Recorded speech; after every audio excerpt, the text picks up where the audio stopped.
آج پہلی بار وہ مجھے بھول گیا، میں اچھا محسوس نہیں کر رہا۔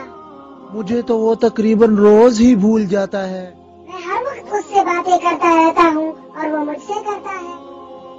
میں بھی اس سے ہر وقت بات کرنے کی کوشش کرتا ہوں لیکن وہ میری سنتا ہی نہیں۔ لیکن میرے اندر بہت سی خصوصیات ہیں، میں پیغامات بھیجتا اور وصول کرتا ہوں۔ میں تو پیغامات، خوشخبریوں اور دلکش وعدوں سے بھرا پڑا ہوں اگر وہ میرا ساتھ دے، لیکن پھر بھی اس نے مجھے دھتکار دیا۔ میں تو دماغ اور جسم کو مضر صحت شعاعوں سے نقصان پہنچاتا ہوں، پھر بھی وہ مجھے نہیں چھوڑتا۔ میں اللہ ہی کی مرضی سے روح اور جسم کا معالج ہوں، پھر بھی اس نے مجھے چھوڑ دیا ہے۔ معاف کیجیے گا، وہ مجھے لینے کے لیے آ گیا ہے، کہا تھا نا کہ وہ مجھے نہیں چھوڑ سکتا۔